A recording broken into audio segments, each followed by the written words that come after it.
최근 공시가격 결정권을 지자체에 줘야 한다는 주장이 나오고 있습니다. 지자체가 재산세를 걷는 당사자인데다 최근 국토부의 공시가격 인상 논란에 따른 겁니다. 잠시 후에 자세히 짚어보겠습니다. 한 소셜커머스가 공연 티켓을 예매한 고객들에게 당초 예매한 좌석이 아니라 다른 좌석표를 주겠다고 일방적으로 통보해 소비자 불만이 잇따르고 있습니다. 그런데 마음에 안 들면 환불해주면 그만이라는 식의 대응으로 논란을 키우고 있습니다. 한국투자증권 발행어음 업무에 관한 법 위반 혐의를 두고 금융당국이 또 결론을 내지 못했습니다. 발행어음을 통해 조달한 자금이 사실상 최태원 SK회장 개인에게 대출한 것인지를 두고 논란이 커지고 있습니다. 국민연금이 한진그룹에 대해 적극적인 주주권 행사에 나설 것으로 보입니다. 한진의 2대 주주인 사모펀드가 경영권을 압박하고 있는 상황이어서 조양호 회장 일가의 위기감이 더욱 커지고 있습니다.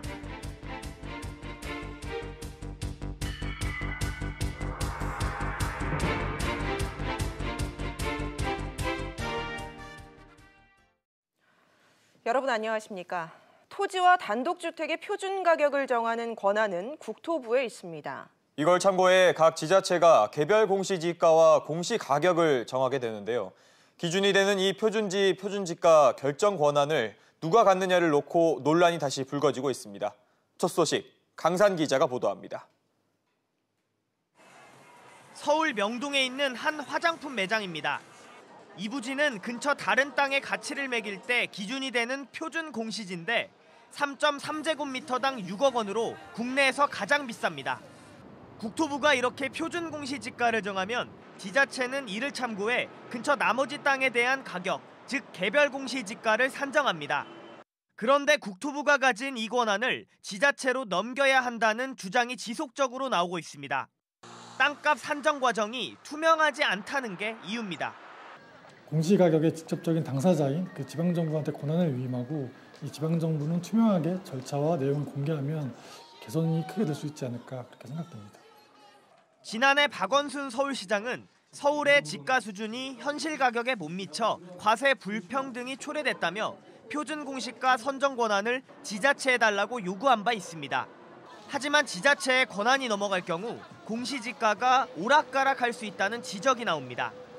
예를 들어 선거를 앞둔 지자체장이 보상 민원을 이유로 공시지가를 대폭 올릴 수도 있고 반대로 세금을 적게 내고 싶다는 민원을 받아들여 마음대로 공시지가를 내릴 수도 있기 때문입니다. 실제로 3기 신도시로 지정된 남양주 왕숙지구에선 공시지가가 너무 낮게 책정됐다는 불만이 터져나오고 있습니다. 공시가가 너무 낮게 잡혀서 이게 상당히 문제가 많습니다. 이거 보상한다 그래도 말은 몇 프로 하는지 모르겠지만 현실성이 없어요. 그래서 이거 공시가를 조정을 해야 됩니다. 국토부는 전국적인 가격 형평성을 고려해 권한을 넘겨줄 수 없다는 입장을 고수하고 있습니다. SBS CNBC 강산입니다. 네, 공시가격 권한 논란과 관련해서 취재기자와 좀 더 자세한 이야기 나눠보겠습니다. 황인표 기자가 나와 있습니다. 황 기자, 네. 이 지자체에 권한을 주냐 마냐를 놓고 논란이 뜨거운데 왜 그런 겁니까? 잘 아시는 것처럼 이번에 국토부가 그 땅과 단독주택에 대한 이제 공시지가와 공시가격을 대폭 올렸습니다. 예. 아파트는 시세의 70%를 공시가격으로 반영하는데 이 땅과 단독주택의 반영률이 50% 미만인 경우가 많아서 실제 재산에 비해서 이제 세금을 적게 낸다고 본 겁니다. 그런데 이를 놓고 이 정부가 불필요한 이 개입을 한 것이다 이런 논란이 좀 불거졌고요. 차라리 지자체에 이 권한을 넘겨주는 게 낫겠다 이런 이제 주장이 나오기 시작한 겁니다. 또 보유세 중에서 재산세는 지방세, 즉 이제 지자체가 직접 걷는 세금이니까 지자체가 이 표준 가격을 정하는 게 맞다 이런 주장도 함께 나오고 있습니다. 네, 황 기자, 그런데 앞에서 봤지만 이 권한을 지자체에 넘겨줄 경우에는 또 부작용도 만만치 않을 것 같거든요. 그렇습니다. 사실은 이제 정부가 말씀드린 것처럼 불필요한 개입을 하니까 이걸 지자체에 넘기자는 거지만 이건 다른 말로 하면 지자체도 나중에 어떤 상황에서 좀 불필요한 개입을 할 수가 있는 그런 여지가 남아있는 겁니다. 예. 앞서 보신 그 남양주시 사례처럼 토지 보상금을 더 많이 받을 수 있도록 지자체가 일부러 만약에 공시지가를 올려줄 경우에는 결국 이제 토지 보상금을 더 많이 받게 되겠죠. 결국 세금이 더 낭비되는 셈입니다. 또 지방선거를 앞두고 지자체장이 당선을 목적으로 해서 감세 정책을 내세워서 공시지가를 올리지 않거나 오히려 내리는 그런 일도 발생할 수가 있습니다. 이렇게 지역마다 이 가격이 오락가락하게 되면 결국 전국적으로 이 부동산 가격의 형평성이 깨질 수 있다는 얘기도 나옵니다. 전문가 얘기도 들어보시죠. 예. 이 표준지 공시가는 그 법적 성질이 보상 평가의 기준이 되거나 또는 담보 평가나 감정 평가의 기준이 되기 때문에 지역마다 가격이 밸런스가 맞아야 되고요. 이 원칙적으로 보면 공시 가격이든 공시 지가든 실거래가를 기준으로 하면 됩니다. 그렇게 하면 뭐 이거를 국토부가 하든 지자체가 하든 큰 상관이 없는 그런 이제 상황이 되는 거죠. 이번에 이제 국토부가 땅과 고가 단독주택의 이 공시 가격과 공시 지가를 많이 올린 건데 사실은 이제 유독 아파트에 비해서 이 토지와 주택의 그 시세 반영률이 낮았기 때문입니다. 네, 알겠습니다. 황 기자 이야기 잘 들었습니다. 한 소셜 커머스 업체가 공연 티켓을 예매한 고객들에게 당초 예매한 좌석이 아니라 다른 좌석표를 주겠다고 일방적으로 통보해 무리를 빚고 있습니다. 소비자 불만이 잇따르자 환불해주겠다는 안내만 하고 있는데요. 어떻게 된 일인지 박연신 기자가 취재했습니다. 지난 3일 소셜 커머스 업체 위메프에서 특가 할인 판매된 어린이 뮤지컬 예매 사이트입니다. 위메프존이라고 표시된 노란색 구역의 좌석에 선착순으로 자리가 배치된다고 적혀 있습니다. 그런데 결제를 마친 고객들에게 다음날 위메프로부터 문자가 발송됐습니다. 예매했던 좌석에서 공연을 볼 수 없고 다른 예매 사이트에서 티켓 판매가 끝난 뒤 남는 좌석을 다시 선착순으로 배정하겠다는 내용입니다. 물건도 아니고 뮤지컬은 좌석이나 그런 예매 시간이 굉장히 중요하잖아요. 일방적인 통보를 받아서 저는 굉장히 지금 당황스럽고 화가 나는 납득할 만한 이유도 책임질 수 없다는 위메프 태도에 저는 정말 더 화가 나고 피해는 소비자가 봐야 되는지 정말 의문이거든요. 강 씨의 경우 가족이 함께 관람하기 위해 4장을 구매했는데 좌석이 어디에 어떻게 배정될지 아이들과 함께 앉을 수 있을지 전혀 모르고 있습니다. 위메프를 통해 이같이 판매된 티켓은 모두 1000여 장. 문자를 받은 소비자들의 항의가 빗발치고 있지만 위메프 측은 좌석이 마음에 안 들면 환불해주겠다는 안내만 하고 있습니다. 판매 예측을 잘못한 것 같아요. 그 정도 존을 지정을 해놔도 전부 다 수용이 가능할 걸로 알았는데 오버부킹이 잘못된 경우에는 다음 줄이나 다다음 줄로 가장 좋은 자리로 배정을 해드리는 방식으로 진행을 하고 있는데 법적으로는 보상의 의무는 없기는 하고요. 현재는 위메프존이 아예 사라진 상태인데 위메프 할인가였던 18,000원에 3배가 넘는 6만 원에 다른 예약 사이트에서도 좌석이 판매되고 있습니다. SBS CNBC 박연신입니다. 네, 이 내용을 취재한 박연신 기자가 나와 있습니다. 박 기자, 앞서 리포트에서 오버부킹이 됐다고 했는데 이게 무슨 말인가요? 네, 결론부터 말씀드리면 티켓 판매가 부진할 것을 예상해서 위메프와 티켓 판매자가 위메프존이라는 구역을 설정해 특가로 고객을 유치하고 나머지 좌석은 일반 가격으로 다른 예매 사이트에도 오픈했던 겁니다. 즉, 한 장이라도 더 티켓을 판매하기 위한 전략이었다는 건데 예상보다 많이 몰리자 보시는 것처럼 중앙에 있는 이런 싼 값의 위메프존을 없애버린 겁니다. 위메프 측 설명 들어보시죠. 네. 그 존이 다 차지 않는 경우가 많으니까 여유를 두고 하셨다가 일부 하체가 넘어선 거는 맞기는 합니다. 공연 업계에서는 좀 유동적으로 잡아 놓는다고 하더라고요. 공연 특성상 좀 겹치기 때문에. 네, 이런 위메프 사이트에서 판매가 진행되는 동안 앞서 말씀드린 대로 다른 예매 사이트에도 좌석이 판매되다 보니까 예약을 희망하는 이 좌석이 겹치게 되고 결국 특가 좌석을 없애면서 일반 좌석으로 돌리고 남는 좌석은 배정하겠다 이런 문자를 발송하게 된 겁니다. 오버부킹은 사실 항공사들이 많이 이용하는 겁니다. 네. 이 통상 오버부킹 등으로 낮은 등급 좌석이 자리가 안 나면 등급을 올려주는데 여기는 반대로 등급을 낮춰버린 겁니다. 네. 위메프는 책임이 없다, 환불은 해주겠다 이런 입장인 건데 환불 이상의 보상이 필요한 거 아닌가요? 네, 전자상거래법에는 이런 보상까지는 명시되어 있지는 않습니다. 하지만 표시 광고의 내용이 다를 경우에는 환불받을 수는 있습니다. 이외에 재산적인 피해 보상을 받기 위해서는 민사소송으로 가야 됩니다. 공정위 조사 등 복잡한 과정을 거쳐서 또 관련 법령에 의해 최대 1,000만 원의 과태료가 부과될 수도 있는데 변호사 인터뷰 들어보겠습니다. 네.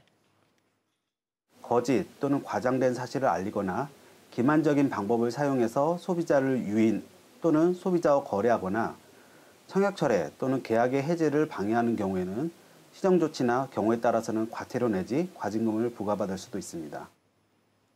네, 이런 법적인 문제를 떠나 이번 위메프 상황은 이제 어린이 뮤지컬을 보게 되던 이 가족들이 마음의 상처까지 입었기 때문에 이런 마음의 상처가 더 커 보입니다. 그렇겠군요. 소셜 커머스 관련해서 이번 사례 말고도 소비자 불만이 늘고 있는 것 같습니다. 네, 그렇습니다. 지난번에 블랙 프라이데이 때도 이런 소비자 불만이 이렇게 꾸준히 늘고 있는데 이 소셜 커머스는 판매자들에게 플랫폼을 제공해 이 대가로 수수료를 받는 형태입니다. 그래서 문제가 생기면 책임 떠넘기기로 이어질 가능성이 큰데요. 이번에도 위메프는 판매자에게 화살을 돌렸다가 저희 취재가 시작되더니 이렇게 잘못을 나중에 인정하게 됐습니다. 이런 상황이 반복되다 보니 소비자 민원도 끊이지 않고 있는데요. 이런 최근 3년간 한국소비자원에 접수된 소셜 커머스 관련 피해 상담 건수는 이렇게 보시는 것처럼 매년 증가해 지난해에는 14,000여 건에 육박했습니다. 이런 피해 상황이 발생했을 때 관련 처벌을 좀 더 강화해야 된다는 목소리가 커질 수밖에 없습니다. 알겠습니다. 박 기자 얘기 잘 들었습니다. 세계 최대의 가전 박람회 CES 2019가 내일 막을 내립니다. 올해 CES는 역대 최대 규모에 걸맞게 최첨단 기술을 앞세운 제품들이 대거 공개됐는데요. 이번 CES를 한마디로 표현하자면 인공지능 쇼였습니다. 미국 라스베이거스에서 윤지혜, 김동우 기자가 전해드립니다. Please place your finger below the screen. 로봇이 직접 사람의 혈압을 체크합니다. 심박수와 수면 상태까지 측정한 뒤 사용자의 스마트폰에 건강 상태가 입력됩니다. 사람의 건강을 파악하는 인공지능 로봇입니다. You have a normal blood pressure reading of 114/84. 가전제품은 한층 발전한 인공지능을 만나 더 똑똑해졌습니다. 예전에는 단순히 공기청정기를 켜고 끄는 것만 가능했다면 이제는 가전기기가 나중에 미세먼지 정도가 악화되는 것까지 예상해 자동으로 공기청정기를 켜줍니다. 매년 기업들이 CES에서 다양한 인공지능 기술을 선보이긴 했지만 올해 달라진 점은 휴머니티, 그러니까 인간의 감성에 보다 초점을 맞춘 겁니다. 자동차도 이제는 더 이상 달리는 이동수단만이 아닙니다. 사람의 기분을 살피거나 미리 입력한 스케줄을 확인해주기도 합니다. 운전자와 차량 간의 지속적인 커뮤니케이션을 가능하게 함으로써 운전자에게 최적화된 인간 중심적인 모빌리티 공간을 실시간으로 제공하게 될 것입니다. 이번 CES에서 기업들은 실제 우리 생활이 어떻게 달라질지에 대해 초점을 맞췄습니다. 우리의 삶도 새로운 기술을 만나 더 빠르게 진화하고 있습니다. SBS CNBC 윤지혜입니다. 얇은 종이 화면이 바람에 날립니다. 화면이 얇은 티셔츠에 붙어있기도 합니다. 중국의 한 스타트업이 만든 플렉시블 디스플레이인데 액정 두께가 0.01mm에 불과합니다. Here I'm holding FlexPi. The screen size is 7.8 inch and you can easily watch film, play games like this. 이 액정으로 만든 세계 최초 접히는 스마트폰입니다. 펼쳐서 태블릿처럼 사용할 수도 있고 접어서 스마트폰으로 사용할 수도 있습니다.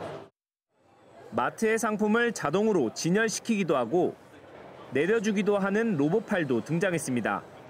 미국의 한 IT 회사가 만든 로봇인데 상용화가 머지 않았습니다. Larger deployments, warehouses that are fully automated,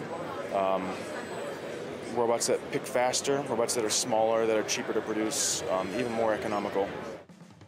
이 밖에도 마트에서 고객의 뒤를 졸졸 따라다니는 자율주행 카트와 유리창을 자동으로 닦아주는 로봇까지 상상에만 머물던 일들이 현실로 바뀔 날이 머지않아 보입니다. SBS CNBC 김동우입니다. 삼성전자가 갤럭시 S10 시리즈를 다음 달 20일 미국 샌프란시스코에서 공개합니다. 갤럭시 10주년 기념작인데요. 자세한 내용 취재기자 연결해서 알아보겠습니다. 정윤영 기자, 먼저 궁금한 게 삼성이 화면이 접히는 폴더블 폰을 올해 내놓겠다고 했는데 S10이 폴더블 폰인가요? 네, 아닙니다. 폴더블 폰은 별도의 브랜드로 갤럭시 언팩 행사 때 혹은 스페인 바르셀로나에서 열리는 MWC에서 공개될 것으로 관측됩니다. 이번에 공개될 갤럭시 S10은 6.1인치 기본 모델과 이보다 화면이 큰 플러스 모델, 보급형 모델 총 3종류가 될 것으로 보입니다. 관심이 집중되고 있는 5G 지원 갤럭시 S10은 3월 이후 나올 것으로 보입니다. 네, 제품 공개 시기가 예년보다 앞당겨졌다고요? 네, 갤럭시 S10은 다음 달 20일 공개될 예정인데요. 예년보다 일주일가량 앞당겨진 것입니다. 중국 화웨이가 MWC에 앞서 5G 기반 폴더블 폰을 공개한다고 알려지면서 삼성이 갤럭시 S10 공개 시점을 앞당겼다는 분석이 나오고 있습니다. 네, 특히 공개 장소가 주목을 끌고 있죠. 네, 공개 장소가 경쟁사 애플의 본사가 있는 미국 샌프란시스코입니다. 삼성의 자신감과 애플과 정면 승부하겠다는 의지가 녹아있다는 분석이 나옵니다. 지금까지 SBS CNBC 정윤영입니다. 네, 한국투자증권 발행어음 업무와 관련한 법 위반 혐의에 대해 금융당국이 두 번째 심의회를 열었지만 또 결론을 내리지 못했습니다. 그만큼 사안이 복잡하고 위원들 간의 찬반도 거센데요.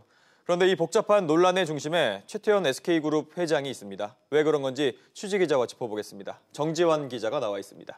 자, 정 기자. 네. 우선 이 한국투자증권의 발행 어음 업무가 왜 제재 대상이 될 수 있는지 먼저 짚어봐 주시죠. 네, 우리 자본시장법에는 발행어음을 통한 자금 대출은 개인에게 대출해 줄 수 없습니다. 예. 단순하게 보면 금감원은 한국투자증권이 발행어음으로 조달한 자금을 개인 대출에 사용했다는 혐의를 두고 있는 것이고 반대로 한국투자증권 측은 개인 대출을 하지 않았다고 반박하고 있습니다. 네, 이 CCBB가 매우 단순하게 좀 처리될 것 같은데 왜 이렇게 사안이 좀 미뤄지고 있고 판단이 좀 미뤄지고 있는 거죠? 네, 발행어음을 통해 조달한 자금이 어떻게 흘러들어가 사용되는지를 살펴볼 필요가 있습니다. 한국투자증권은 지난 2017년 8월에 발행어음으로 1,673억 원을 조달합니다. 그 조달한 자금을 1,673억 원을 키스아이비 제16차라는 자본금 100원짜리 특수목적법인, 즉 SPC에 대출을 해줍니다. 네, SPC이긴 하지만 그래도 여기까지는 법인이 이 대출을 해주는 구조군요. 예, 그렇습니다. 논란이 되는 건 그 다음 거래 과정입니다. 예. 이 SPC는 이 대출금을 갖고 SK실트론의 지분 19.4%를 인수합니다. 그리고 SK 최태원 회장과 TRS라는 계약을 체결하죠. TRS는 총수입 스와프라는 파생금융 거래인데 쉽게 말하면 최태원 회장이 주식에 대한 손해나 이익을 책임지는 대신 SPC는 수수료를 받는 형식입니다. 예. 문제는 여기서 발생합니다. 금융감독원은 대출금 1,673억 원이 비록 SPC에서 대출됐지만 이 SPC와 최 회장이 맺은 TRS 계약을 감안하면 사실상 최 회장 개인에게 대출된 것과 다를 바 없다고 보는 겁니다. 예. 반대로 한국투자증권은 이 거래가 SPC를 통해 이루어졌기 때문에 이는 법인 대출로 봐야 한다는 입장이고 그동안 일종의 관행처럼 해온 거래 방식이라고 얘기하고 있습니다. 네, 이 결론을 쉽사리 내지 못하는 이유는 알겠는데 금융 전문가들 사이에서도 의견이 분분하다고요? 네, 복수의 금융 전문가들에게 이야기를 들어봤습니다. 한 전문가는 한국투자증권이 사실상 최태원 회장에게 개인 대출을 한 것으로 봐야 한다는 의견을 미쳤습니다. 예.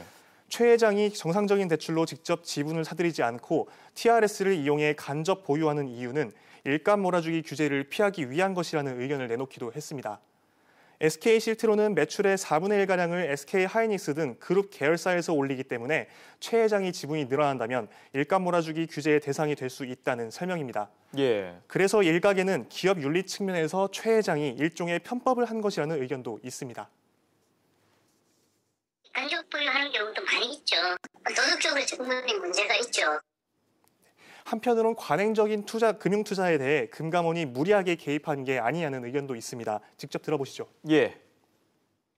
최근에 와서 금융감독원이 키코 문제라든가 삼성생명 문제 등 좀 여러 가지 규제에 있어서 좀 민간의 영역을 과도하게 좀 감독의 대상으로 삼고 있어서 상당히 이제 우려의 목소리가 나오고 있는 것 같습니다.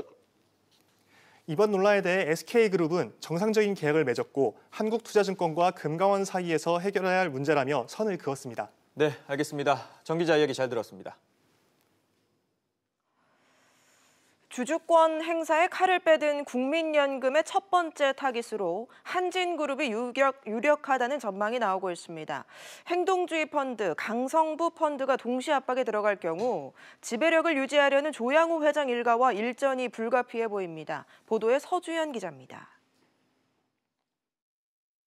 네, 검토에 성실히 조사에 임하겠습니다.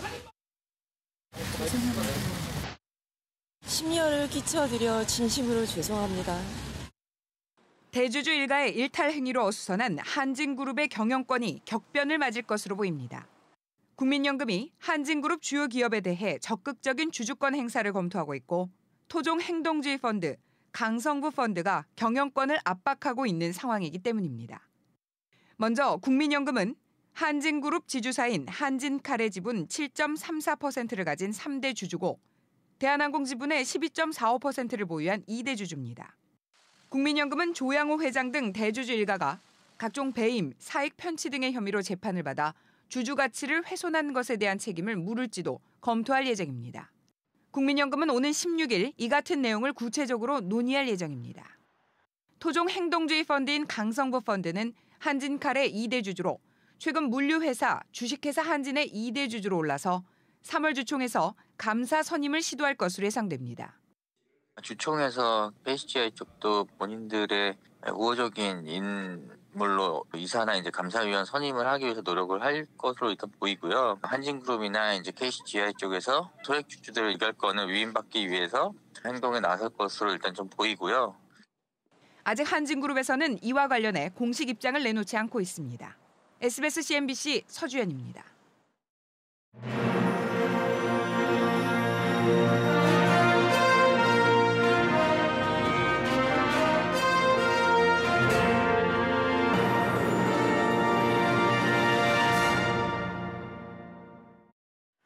국내 조선 3사가 부활의 기지개를 켜고 있습니다. 위기 속에서 기회를 찾는 기업들을 조명하는 연속기획.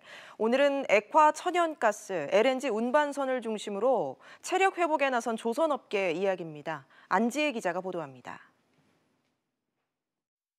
한산했던 도크가 활기를 찾고 있습니다. 일감 확보, 즉 수주가 이어지고 있기 때문입니다. 우리 조선업을 불황에서 끌어낸 건 역설적으로 글로벌 환경 규제입니다. 최근 환경 규제가 강화가 되면서 친환경 에너지에 대한 관심이 높아지고 있습니다. 그것 때문에 LNG 운반선 발주가 늘어나고 있고 앞으로의 전망은 좋을 것으로 예상하고 있습니다. 미국 셰일가스 수출과 중국 친환경 에너지 수요가 늘고 있는 상황. 이것을 나를 LNG 운반선 발주에 힘입어서 지난해 국내 조선 3사는 모두 조선 부문 수주 목표를 초과 달성했습니다. 올해 수주 목표는 더 늘렸거나 늘릴 전망입니다. 무기는 기술력입니다. 특히 영하 163도의 초저온을 유지하면서 연료를 수송하는 LNG선은 기술의 결정체로 꼽힙니다. 최근 들어서 중국에서 건조된 LNG 선박들이 엔진에서 기계적 결함들이 나타나고 있는 그로 인해서 한국에서 인도된 선박들의 품질에 대한 경쟁력이 많이 부각되고 있다. LNG선을 중심으로 우리 조선의 부활을 알리는 희망의 백고동이 울리고 있습니다. SBS CNBC 안지혜입니다. 우리 조선업계가 지난해 7년 만에 중국을 제치고 세계 수주 1위를 탈환했습니다. LNG 운반선을 싹쓸이한 점이 주요했는데요. 과연 부활할 수 있을지 앞서 보도한 안지혜 기자와 함께 조금 더 짚어보겠습니다. 안 기자, LNG 선박부터 설명을 좀 해주시죠. 네, LNG와 관련한 선박 수요는 크게 두 가지가 있습니다. 먼저 LNG를 운반하는 LNG 운반선입니다. 기존의 유조선에 비유할 수 있고요. 또 하나는 LNG를 연료로 사용하는 LNG 추진선입니다. LNG 추진선은 기존의 일반 선박에 비유할 수 있습니다. 환경보호 때문에 각국에서 천연가스 사용이 늘고 있습니다. 하지만 부피가 큰 천연가스를 자연 그대로 운반하기는 굉장히 어려운데요. 때문에 액체로 만들어서 부피를 600분의 1로 줄이는데 이 액화 천연가스를 나르는 게 바로 LNG 운반선입니다. 전 세계적으로 이제 LNG 운반선의 수요가 급증하고 있지만 현재 이 배를 제대로 만들 수 있는 것은 우리나라를 포함해서 글로벌적으로 손에 꼽히는 수준입니다. 네, 수요가 있다는 건데 팔면 마진은 얼마나 남습니까? 네, LNG 운반선은 한 척당 보통 2천억 원이 넘는 수준입니다. 유조선이나 컨테이너선, 벌크선 같은 일반 상선은 한 척당 500억 원에서 1,500억 원 수준인데 때문에 LNG 운반선은 대표적인 고부가 가치선, 즉 실적 효자 선박으로 꼽힙니다. 하지만 조선업 부활을 위해서는 시장 크기가 절대적으로 큰 일반 상선 수주도 중요합니다. 전문가 이야기 한번 들어보시겠습니다. 네. 고부가 선박 시장 자체가 워낙 작습니다. 그래서 이제 LNG선 시장 같은 것도 뭐 사실 그 규모로 봐서는 무슨 탱커 시장이나 이런 거에 한 10분의 1이나 한 7, 8분의 1 정도밖에 되지 않고요.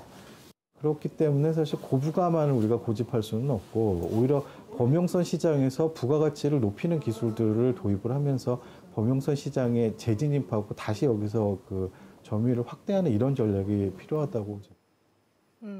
LNG 운반선에 대해서 짚어봤는데 LNG 추진선 전망은 어떻습니까? 네, 앞서 말씀드렸듯이 LNG 추진선은 LNG를 태워서 연료로 사용하는 선박인데요. 친환경적이기 때문에 앞으로 이 LNG 추진선이 기존의 일반 선박을 대체할 것으로 예상됩니다. 시장이 크다는 것이죠. 특히 내년부터는 선박이 내뿜는 배출가스에 포함된 황산화물 비율을 기존 3.5%에서 0.5%로 현격하게 낮춰야 합니다. 해상 미세먼지 등 환경 문제가 심각하기 때문입니다.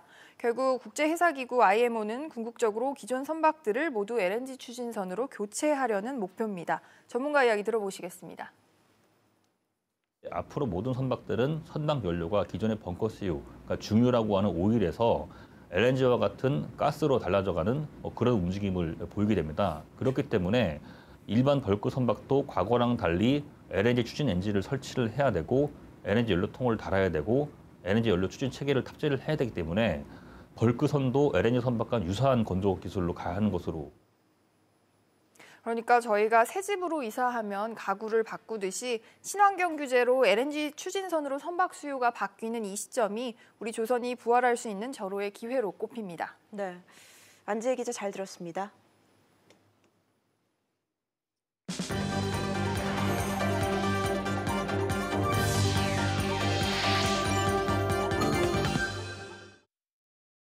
지난달 우리나라 증권시장에서 채권을 중심으로 외국인 자금이 4개월 만에 가장 많이 유입된 것으로 나타났습니다. 한국은행에 따르면 지난해 12월 외국인의 국내 증권 투자 자금 순유입액은 14억 9천억만 달러로 지난해 8월 이후 넉 달 만에 순유입 폭이 가장 컸습니다. 특히 채권 시장에서 민간 자금을 중심으로 전달보다 3배 넘는 수준인 13억 5천만 달러가 순유입됐습니다. KB국민은행 노사 갈등이 결국 파업이라는 극한 상황으로 치달았습니다. 이달 말 2차 파업이 예고된 상황에서 노사가 합의점을 찾지 못하면 고객 불편과 혼란은 더 커질 수밖에 없는데요. 상처뿐인 파업이라는 평가 속에 사측도 노조도 비난의 화살을 맞고 있습니다. 국민은행 파업 사태가 남긴 것은 무엇인지 오늘 밤 11시 취재 파일에서 짚어보겠습니다.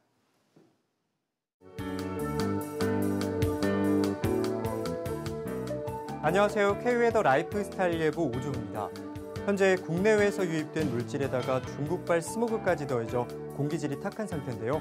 내일도 대기 상태는 좋지 않겠습니다. 전국의 초미세먼지 농도 나쁨 수준을 보이겠는데요. 미세먼지는 각종 질병의 원인이 될 수 있으니까요. 당분간은 외출을 자제해 주시고 혹시라도 나서실 때는 황사용 마스크를 꼭 챙기시기 바랍니다.